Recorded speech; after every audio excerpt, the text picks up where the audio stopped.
Go. We got to play Buckeye football. LSU did what LSU did. So I'm pretty sure Georgia's not going to let us drop back and do what we want to do. CJ Stroud, quarterback, Heisman finalist for the Ohio State Buckeyes. I'm going to say that I think he's probably right, and I think that's problematic for Ohio State. Yeah. We the both LSU think, game got brought up a lot today in the press conference. Whatever.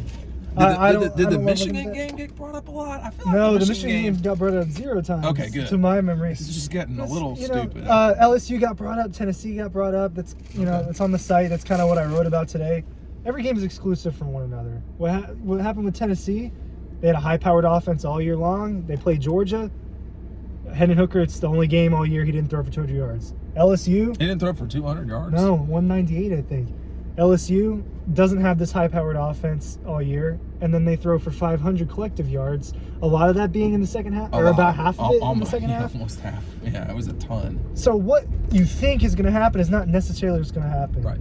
And just because C.J. Stroud and Marvin Harrison Jr. and Emeka Ibuka are this, and the Georgia defense is that, it doesn't mean one thing or the other. The Georgia defense is really good. The Georgia defense is really good, and the Ohio State offense is really good. Right. But I don't like comparing these teams because they're all so different.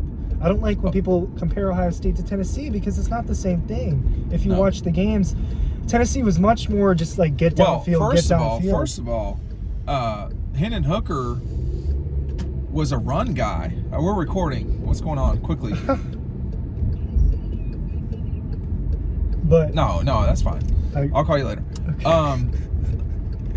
What does Kirby want at this hour? He's asking me about brownies again. And it's like, bro, just don't eat them, right? Like, it's okay not to eat them. But he says, I can't walk by without eating a brownie. And, man, I get it. You can eat if you win, Kirby. Hey, here's the deal. Just a holiday recap, Christmas recap. I went with the cheesecake, which was good, not unreal. I got to do a better job on that. I know how to make a cheesecake, and it was not up to my standards. The creme brulee was insanely good, as usual. I think I saw that on your mom's Facebook. There you go. Yeah, so it was very good. I didn't see the finished product. But I did not go nuts eating. Now, all that said, back to the... I gained a few pounds over the last 10 days, didn't, man. I mean, my in-laws just simply will not eat. And so, like, eat food. There you go. Okay. Yeah. All right, we'll show them. I'm going to try to show them. They get it. They get it. I'm not sure. They don't want to see your creme brulee. Breaking every single rule or law in Georgia. Look, I think the thing about this matchup, I think Stroud is right. I mean, I think the question, though, is can Ohio State do to Georgia what LSU did in the second half? Can they do that in the first half and change the game? Because the second half, I think LSU outscored Georgia. I'm not sure about that. They put up 20 compared to Georgia's 15, so yes. Okay, so they did. But Georgia was kind of... Was it 35-10 or 35-7 at halftime? Regardless, 10, they did outscore. 10. Yeah, they did outscore. So, it's a different... Georgia probably played a little bit different style of defense in the second half.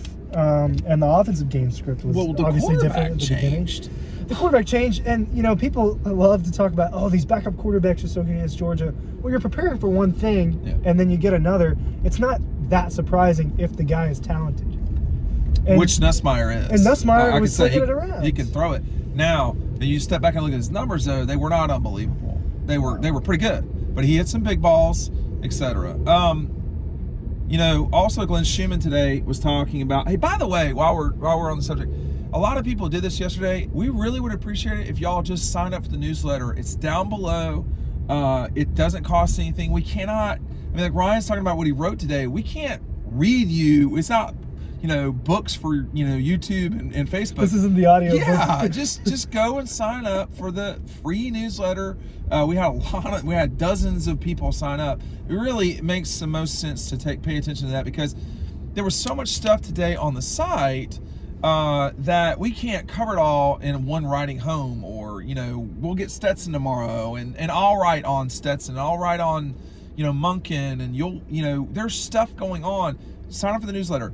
I think the big thing is about the the challenge as well for Ohio State is that they're going to have to stop Georgia's offense. And, you know, that's not been something they've been great at lately. I've oversaid this, but I will continue to say it. Their last 5 games, now this is going off memory, they've given up 30 points or more 3 times. Penn State, Maryland, and Michigan. They won 2 of those 3 games. But defensively, I can't recall the last time. So Georgia gave up 30 against LSU. I think they've given up 30, I think it's 8 times in Kirby's entire tenure. Twice in the last 2 years, once each. So okay, so you're not expecting 30 points necessarily, even though Ohio State can really, really score. You've got the challenge as it relates to Ohio State's run game being a little bit like you got to be concerned if you're looking at Ohio State saying, you know, we got to run some here. And they're not with all of their guys. No, now they know that, or they knew that. Their number 1 guy is not going to play, Right. Travion Henderson. But Mayan Williams is good. You know, if you go and watch, he's a good running back. You got to have more than one. You do.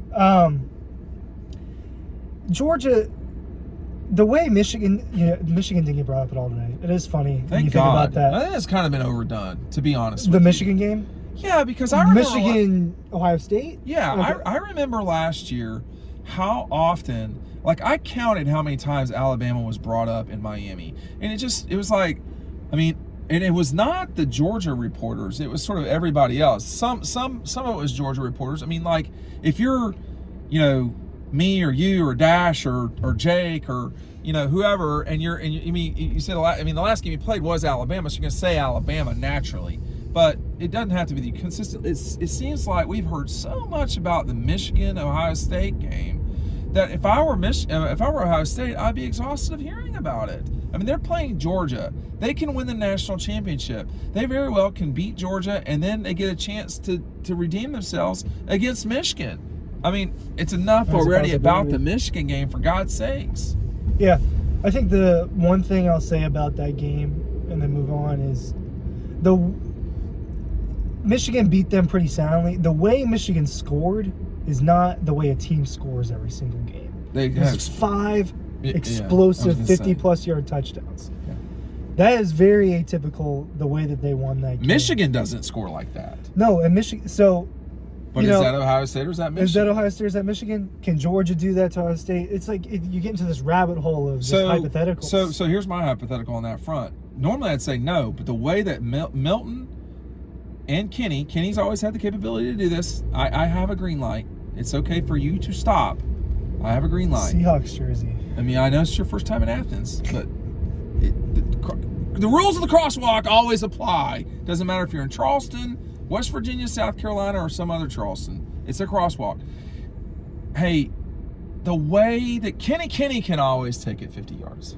Yeah. But Kendall Milton lately looks like he can take it 40 or 30 yards. So I like the way that Georgia's run game has been for a long time. But if we see, Kendall Milton getting rolling, that's a different conversation.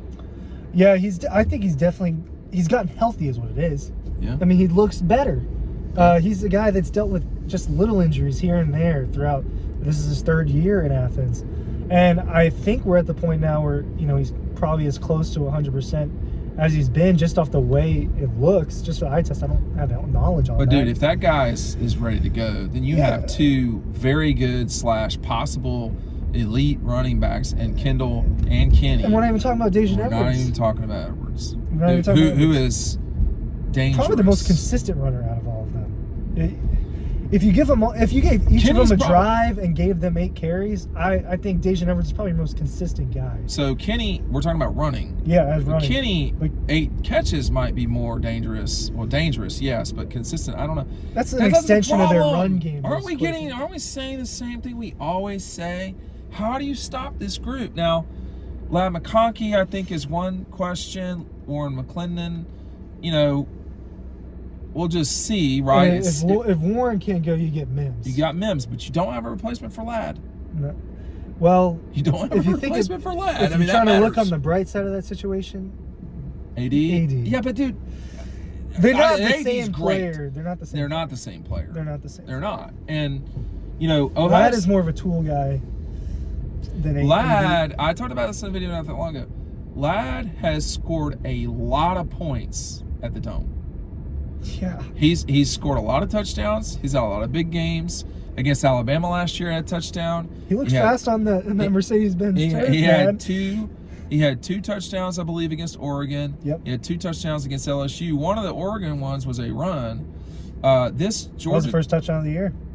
Is that right? Yep. I can't. It was the jump, one where he jumped. Jumping in the air. It was on a jet shot. sweep. That was a great shot. And just as a side note, I don't use that camera like that anymore because that is the only shot that didn't jam me the entire time. That caused me to get the other camera, but whatever.